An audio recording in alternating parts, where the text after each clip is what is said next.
सुप्रभातम। आज के संहिता वाचन को शुरुआत करेंगे। ओम त्र्यंबकम यजामहे सुगंधिम पुष्टिवर्धनम उर्वारुकमिव बंधनात् मृत्युर्मोक्षीयमामृतात्। चरक संहिता चिकित्सा स्थान में आज हम लोग 11वां अध्याय पढ़ने जा रहे हैं। क्षतक्षीण चिकित्सितम अथातः क्षतक्षीणचिकित्सितं व्याख्यास्यामः इति हस्माः भगवानात्रेयः। अपस्माररोगेण विषम उच्च पतनादिभ्यः उरक्षतोऽपि भवति। तो अपस्मार रोग में गिर जाने की वजह से उरक्षत हो सकता है। ततः क्षतक्षीणो भवति, और उससे क्षतक्षीण हो सकता है व्यक्ति इंजुरी या ट्रॉमा की वजह से। तत्संबंधात अपस्मारमणु क्षतक्षीणम चिकित्सितम उच्यते। और इसी संबंध से अपस्मार के बाद क्षतक्षीण चिकित्सा का वर्णन किया जा रहा है। तत्र क्षतक्षीण रूपात् वक्ष्यमाण श्री सेवनादि कारण शुक्र ओज क्षयाच्च जायते व्याधिः प्रधानम् उरोविरुज्यते इत्यादिना वक्ष्यमाण लक्षणकाः कारणे कार्योपचारात् उरक्षत इति उच्यते।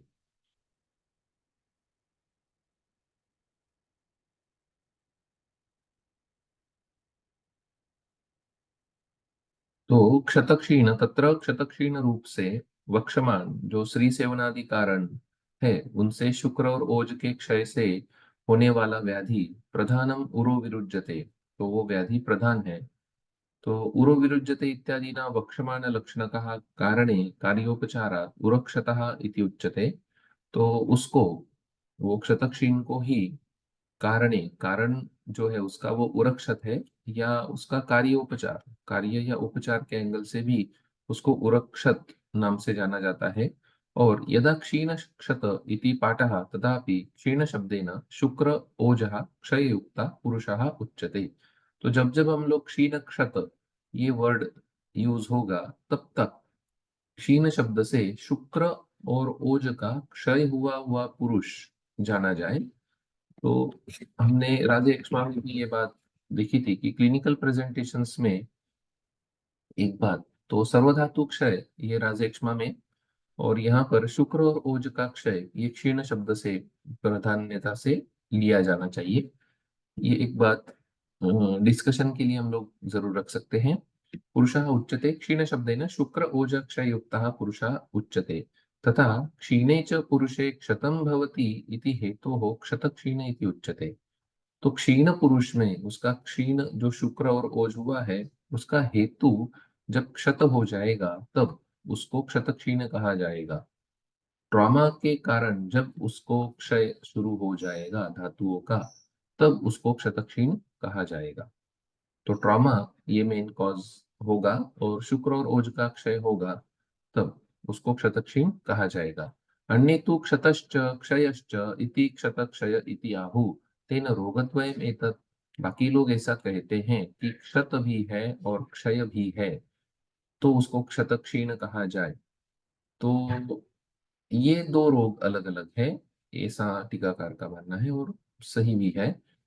क्योंकि जो ऊपर एक्सप्लेनेशन है कि ट्रॉमा होगा और ट्रॉमा के कारण धातुओं का क्षय होगा, ये संयुक्तिक लगता है, तो क्षतक्षीण उसको कह सकते हैं। क्षत के साथ धातु क्षय होना, दो एट अ टाइम होना, ये दो रोग ऐसा वचन भी है और लगता भी है। तथा उरोरोग शोणित छर्दी इत्यादि ना क्षतस्य क्षीणस्य च लक्षणम करिष्यति। और ये लोग ऐसा कहते हैं कि क्षय और क्षत, और उसमें क्षत के कारण उरोरूप और शोणितच्छर्दी, तो ऐसा वो कहते हैं। तो तस्मिन् पक्षे, और उनके ही एंगल से, उनके पक्ष के एंगल से अव्यक्तम लक्षणम तस्य इति। तो अव्यक्त लक्षणी पूर्व रूप के बारे में कहा गया। तथा साध्यो बलवता नवहा, तो बलवान व्यक्ति में और नव व्याधि है तो साध्य है। इत्यादौ एक वचन निर्देशो अनुपन्ना। तो तेन एकस्य एव क्षतक्षीणस्य हेतुकृतं लक्षणद्वैविध्यं किंवा क्षतका क्षयकारणयोः क्षतधातु क्षययोः तद्विध लक्षण कारण अभिधानम पूर्व रूप अवस्थायां व्याधि प्रतिक्रियार्थम ज्ञेयम। तो एक ही उसको अलग अलग ना मानते हुए शतक्षीण के हेतुकृत जो लक्षण विद्य है वो बताए हैं। मतलब शतक्षीण को ही के ही वो लक्षण या पूर्व रूप माने जाए। तो क्षत और क्षय के कारण ये भी वो हो सकते हैं कि क्षत धातु क्षययोः तद्विध लक्षण कारण अभिधानम। तो जो क्षत के कारण क्षय को प्राप्त धातु है उनके लक्षण और कारण ये पूर्व रूप अवस्था में ही आप व्याधि प्रतिक्रिया के लिए जान ले, ऐसा बताया है। और उसी के लिए अव्यक्तम लक्षणम तेषाम ये वचन वहां पर आया है। उदार कीर्ति ब्रह्मर्षि अत्रेयाः परमार्थविद शतक्षीण चिकित्सार्थम इदम आह चिकित्सितम। तो जो आत्रेय जी है वो उदार कीर्ति है, ब्रह्मर्षि है। ब्रह्मर्षि ये वचन है उनके लिए या अभिधान है। तो अत्रेय परमार्थविद जो परमार्थ को जानने वाले थे, परमार्थ करने वाले थे, उन्होंने हमारी कृपा के लिए क्षतक्षीण चिकित्सा के लिए ऐसा बताया। तो ब्रह्मर्षि इत्यनेन देवर्षि राजर्षित्वे अत्रेयस्य निषेधयति। तो अत्रेय जी को ब्रह्मर्षि नामाभिधान है, इसलिए वो देवर्षि या राजर्षि नहीं है, वो ब्रह्मर्षि है, इसलिए वो परमार्थविद है। इसकी मीनिंग हमें शब्दकोश में देखनी चाहिए और ये हमें भी समझना चाहिए कि देवर्षि और राजर्षि से श्रेष्ठ अग्रय ब्रह्मर्षि होते हैं जो लोगों की कामना, लोगों के कल्याण के लिए रहते हैं। देवर्षि भी उनके बाद शायद आते हैं। और राजर्षि जो राजमान्य है, राजा जिनको मानते हैं, इस तरीके से। तो इस पे थोड़ा पढ़ना चाहिए, जरूरत है। तो चिकित्सार्थम शब्दकोश में इनकी मीनिंग मिल जाएंगे। चिकित्सार्थमिति प्रतिक्रियार्थम चिकित्सितम चिकित्सा अभिधायक ग्रंथम। तो ऋषियों में ये भेद होते हैं और इस तरीके से उनको नामा विधान होता है। ये बेसिक तो मालूम होता है कई बार, लेकिन उसमें डीप जाना चाहिए। हम्म,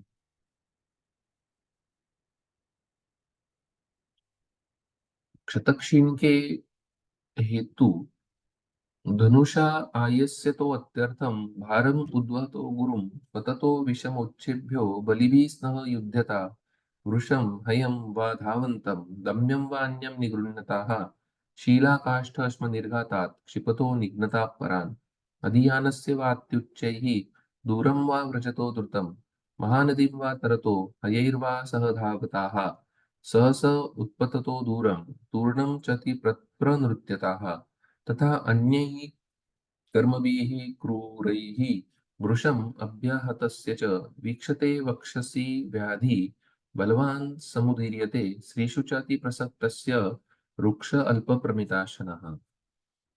तो हेतु है कि इतना सब साहस करोगे तो धनुषा आयस्य तो अत्यर्थम, ये धनुष विद्या जो थी उसमें ज्यादा प्रमाण में आयास करना, व्यायाम का एक्सेस, ये एक कंसेप्ट। भारम उद्वह तो गुरु, बहुत ही वजनदार चीजें उठाना।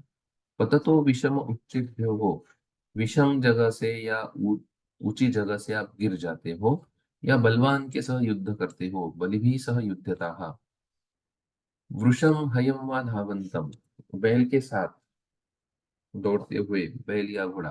तो वृषम हयम व धावंतम दम्यम व अन्यम निगृह्णता, या किसी पशु को आप दमन करने का प्रयत्न करते हो, निग्रह करते हो। दम्यम व अन्यम, अन्यम पशु, वृष या हय या अन्य पशु को आप नियमित करने का साहस करते हो। शीला काष्ठ अश्म निर्घाता, शीला काष्ठ या अश्म का जो फेंकना है, निर्घातान क्षिपतो निघ्नता प्राण, क्षिपतो मतलब फेंकना।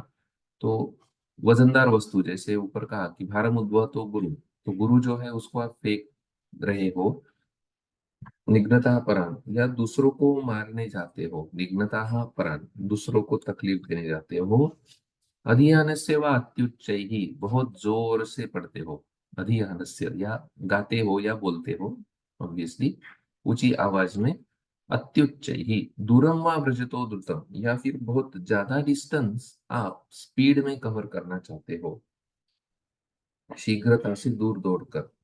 या फिर महानदी व तरतो, नदी नहीं कहा, महानदी मतलब जिसका व्यास ज्यादा होगा। तरतो, उसको आप तैरने जा रहे हो, ये भी एक साहस है। हयेर्वा सह धावता, वृषभम व धावंतम, और हयेर्वा सह धावता, घोड़े के साथ आप दौड़ना चाहते हो, रेस लगा रहे हो। सहस उत्पततो, सहसो उत्पततो, तो गिर जाते हो। उत्पततो मतलब जंपिंग, सहस से दूर तक बहुत लॉन्ग जंप करने जाते हो। तूर्णम चाति प्रनुत्यतः, या बहुत ज्यादा नृत्य करते हो। तथा अन्य ही कर्म भी क्रूर ही, तो क्रूर कर्म, जो क्रूर का मतलब जो नॉर्मल से बहुत ही एक्सेस में है, नॉर्मल व्यक्ति करेगा, जैसे नृत्य है तो कुछ देर करेगा, 5-10 मिनट, एक घंटा। लेकिन क्रूर जब उसको कहा जाएगा तो रात भर इस तरीके से। और बाकी एग्जांपल्स बताए हैं ऐसे। क्रूरे ही भृशम अव्याहत, तो ऐसे क्रूर कर्म जो बहुत ही साहसिक है और बहुत ही ज्यादा पैमाने पर जो करेगा। विक्षते वक्षसी व्याधि ही, उसके वक्ष में व्याधि बलवान समुदीर्यते, तो उसके अ, वक्ष के, वक्षसी मतलब फुफ्फुसों में, या उरक्षत उसको हो जाने की वजह से बलवान व्याधि का उसमें उदीरण होता है। और साथ में श्री शुचाति प्रसक्त से वृक्षाल्प प्रमिताशना, और साथ में ही दूसरा हेतु बताया कि जो श्री में अति प्रसक्त है और पैरेलली वृक्ष और अल्प और प्रमिताशन कर रहा है। तो श्रीशु प्रसक्त है लेकिन स्निग्ध अगर आहार कर रहा है, अच्छे से आहार ले रहा है, तो धातु वर्धन उसका पैरेलली हो रहा है, तो धातु क्षय उसमें नहीं होगा। जैसे पिछली टीका में कहा था कि ओज और शुक्र धातु का क्षय यहाँ हमें समझना होगा। तो उसी एंगल से एक साइड में सभी साहसिक कॉजेस बताए हैं, और दूसरे साइड में शुक्र क्षय ये बताया है। तो यही रिजेम्बलेंस राजयक्ष्मा के साथ इसका होता है। लेकिन राजयक्ष्मा में 4 प्रधान कॉज हमें निदान स्थान में बताए थे, उन कॉजेस को छोड़कर यहाँ प्रधान कॉज साहस है। साहस से होने वाला उरक्षत, ये सीधी बात यहाँ पर की है। और उसके सब सेक्शन में शुक्र क्षय की बात की है। चिकित्सा च निदानादिना ज्ञातस्यैव व्याधे भवति, चिकित्सा निदान को जानकर ही आप उस व्याधि की चिकित्सा कर सकते हो। तेन क्षत निदानम एव ताह दाह धनुष इत्यादि। आयस्यते इति शरीरम आयस्यतः, धनुष आयस्यतो अत्यर्थम, धनुष के साथ आयस करना तो बहुत ज्यादा पैमाने पर आयास, शरीर आयास जनकम कर्म व्यायाम संहितम, तो व्यायाम का अतिरेक, ये इसमें समझना होगा। बलि भी इति स्व अपेक्षया बलादित ही, खुद से ज्यादा बलवान व्यक्ति के साथ जो युद्ध करने जाता है। निगृन्नता इति वारयता, उन एनिमल्स को आप कंट्रोल करने की कोशिश करते हैं। निर्घातः अस्त्र विशेषः, किंवा निर्घातः शीलादीनां प्रेरण विशेषो अतिबल संपादितः, उसको फेंकने में जो ताकत लगेगी उसको अति बल की जरूरत होगी। अभ्याहतस्य पर ही अभिहतस्य, दूसरे कारणों से भी अभ्यात हो सकते हैं। व्याधि इति वक्षमान लक्षणा क्षत क्षयक्षो व्याधि ही, तो जो आगे बताने वाले हैं वो व्याधि उसमें आएगी। अन्य तो व्याधि शब्द न क्षतम एव आहो, तो बाकी लोग व्याधि शब्द से क्षत इतना ही अर्थ लेते हैं। दोषादिशो अपि व्याधि शब्दो वर्तते, तो दोषादि को भी व्याधि शब्द लगता है इति वचना। न चास्मिन राज यक्ष्म रूपता शंकनीय, यहाँ पर राज यक्ष्मा रूप की शंका ना ले। यतः उरक्षत त्रिदोषजन्य एव, उरक्षत ये त्रिदोषजन्य है। भिन्न संप्राप्तिश्च, भिन्न संप्राप्ति है। अयथा बलमारंभ ही जंतो उरसी वीक्षते, वायु प्रकुपितो दोषो उदीर्यो उभौ विधावति, चिकित्साध्याय 8 इत्यादि न उक्ता लक्षणानि भिन्नानि एव उरो विरुज्यते इत्यादि न वक्षमान लक्षणेभ्य उक्तानि। तो ये लक्षण अलग है, वहां पर वायु का प्रकोप होता है और संप्राप्ति भिन्न है। तो उरक्षक त्रिदोष जन्य ही है और संप्राप्ति भी भिन्न है। जैसे चिकित्सा से 8 में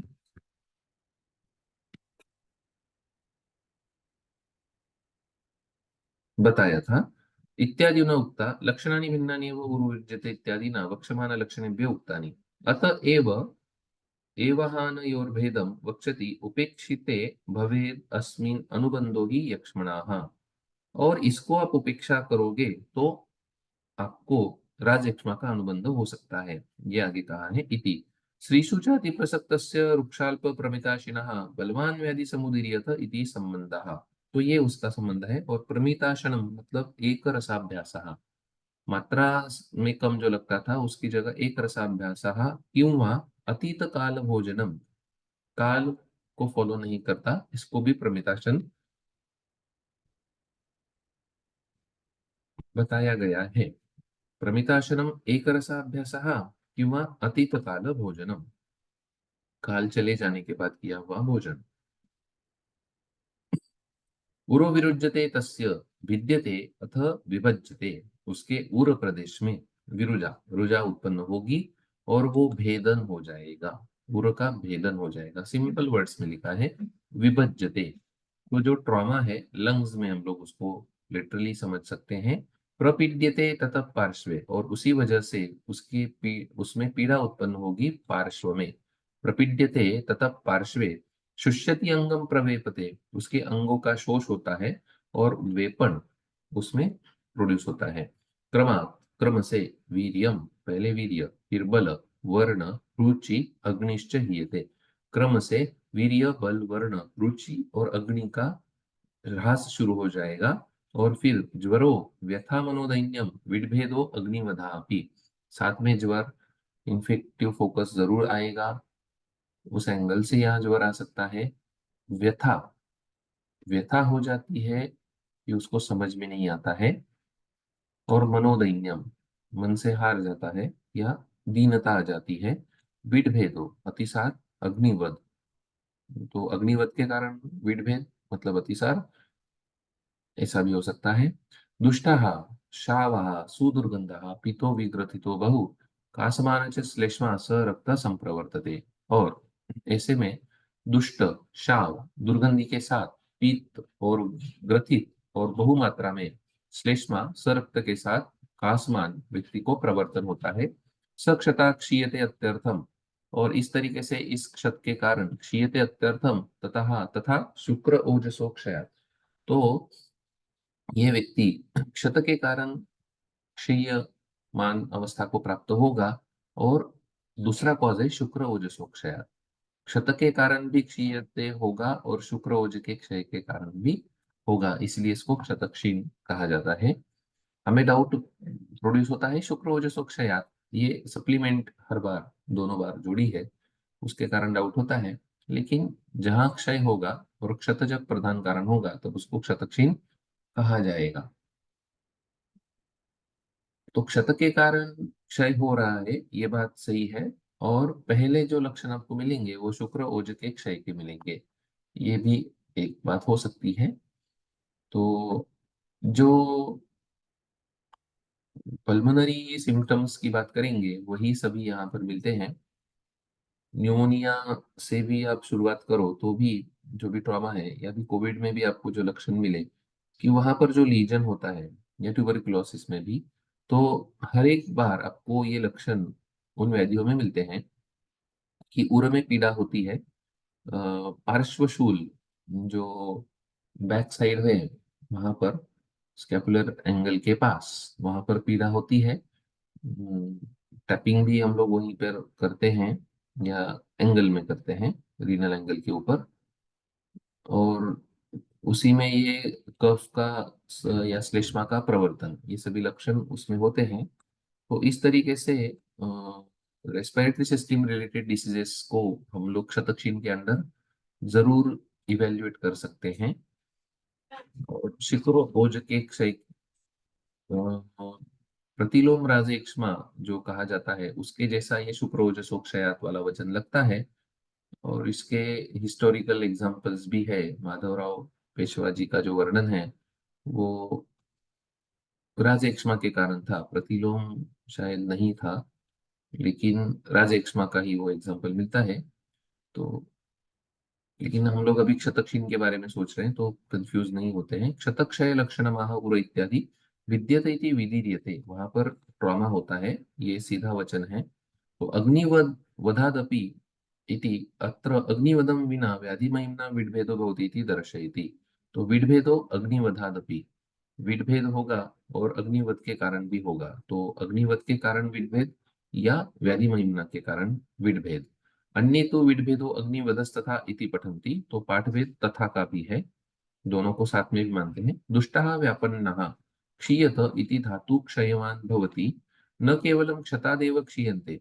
तो सिर्फ क्षत से ही नहीं क्षय है, किंतु अतिश्री सेवदा सेवनादिना कृतात् शुक्र ओज क्षयादपि क्षीयते इतर धातु क्षयवान भवति, ये भी वचन बताते हैं। तो इस तरीके से इस संप्राप्ति के तरफ देखने का नजरिया बहुत सारा है। कुछ लोग इसको सिंड्रोम्स में काउंट करते हैं और उसका भी इवेल्युएशन करते हैं, तो सही है। इवेल्युएशन भेदता ही वेद्यम अन्यथा विनत्ति, बहुत तरीके से हम लोग उसको सोच सकते हैं। अव्यक्तम लक्षणम तस्य पूर्व रूपमिति स्मृतम, जो पहले टीका में देखा था कि इन सब का अव्यक्त लक्षण ही पूर्व रूप होगा, क्योंकि ट्रॉमा हो जाने के बाद लक्षण ही उत्पन्न होंगे, इसलिए पूर्व रूप में आपको बहुत कुछ नहीं मिलता। उरोरुक शोणित छर्दी कासो वैशेषिकाक्षते क्षीणे स रक्तमूत्रत्वम पार्श्व पृष्ठ कटिग्रहा। उरोरुक, उरो में रुजा, शोणित की छर्दी और कास, ये विशेषिक होता है। वैशेषिक मतलब विशेष कास क्षत में आपको मिलेगा। और क्षीणे सरक्त मूत्रत्व, क्षीण में जब क्षीण हो जाएगा तो सरक्त मूत्रत्व पार्श्व पृष्ठ कटिग्रहा। तो क्षीण जो है शुक्र और ओज क्षय के कारण, उसमें सरक्त मूत्रता, पार्श्व पृष्ठ और कटिग्रह। यहाँ पर थोड़ा सा डिफ्रेंसिएशन थोड़ा सा दिखता है कि क्षत में आपको उरोरुक शोणित छर्दी और कास मिलेगा, और क्षीण में आपको सरक्त मूत्रत्व पार्श्व पृष्ठ कटिग्रह मिलेगा। तो ऐसे भी कुछ सिंड्रोम्स हैं जिनमें ये दोनों लक्षण मिलते हैं। उनके बारे में जैसे बताया जाता है कि वेगनर्स ग्रेनुलोमैटोसिस या गुड पास्चर सिंड्रोम जो होते हैं, इनमें दोनों लक्षण पल्मोनरी और रीनल सिंड्रोम्स पैरेलली चलते हैं। तो ऐसा भी इसका कोरिलेशन कुछ लोग करते हैं। तो पूर्व रूपमाह अव्यक्तम इत्यादि, अव्यक्तम इति अल्पत्वेन यथोक्त लक्षण, तो असंपूर्ण, जो बताए जाने वाले लक्षण है उनसे थोड़े कम। उरोरोग इत्यादि ग्रंथस्तु प्रायेण व्याकृतः कासो वैशेषिका इति विशिष्टः, सचो विशेषता विशेषो दुष्ट शाव इत्यादि ना प्रोक्तोज्ञेयः। तो विशेष कास कैसा है वो पीछे बताया था। दुष्टो शावः सरक्ताः, दुष्टाः शावा सुदुर्गन्धा पीतो विग्रथितो बहु कासमान च श्लेष्मा सरक्ताः संप्रवर्तते। ये कास का स्वरूप विशेष तौर पर यहाँ बताया है कि वहाँ वैशिष्टिको अधिको ज्ञेय, या ज्यादा मात्रा में कास आता है। क्षीणे इति शुक्र ओजसी क्षीणे, अन्ये तु उरोरुग इत्यादिना अवस्थाद्वयस्य लक्षणद्वयम् एतत् वर्णयन्ति। कुछ लोगों के एंगल से फिर से वही बात कि ये दो अवस्थाद्वय लगते हैं, तो है थोड़ा समझने में, जैसे बार बार पढ़ेंगे वैसे वो क्लियर होता जाएगा। और ये दृष्टि लेकर हम लोग बाहर जाकर शायद अलग कुछ और पता चले क्लिनिकल एंगल से। तो अल्पलिंगस्य दीप्ताग्नेः साध्यो बलवताम नवः परिसंवत्सरो याप्यः सर्वलिंगम तु वर्जयेत्। उसकी साध्या साध्यता में जिसको लक्षण कम है, अग्निदीप्ति जिसकी बनी है उसमें साध्य है, और जो बलवान व्यक्ति है और नवीन व्याधि है लेकिन 1 साल हो गया है, तो उसको याप्य और सभी लिंग वाले को वर्जा करे। परिसंवत्सरः वर्षातीतः, 1 साल से पुराना जो है। और इस तरीके से उसकी चिकित्सा अभी बताते हैं। तो आज के लिए यहाँ रुकेंगे, कल अभी 3 दिन बाद मिलेंगे, संडे या मंडे से। तो तब तक के लिए आज यहाँ रुकते हैं। श्री कृष्णार्पणमस्तु। इदं न मम गुरुर्ब्रह्मा गुरुर्विष्णु गुरुर्देवो महेश्वरा, गुरुः साक्षात् परब्रह्म तस्मै श्री गुरवे नमः।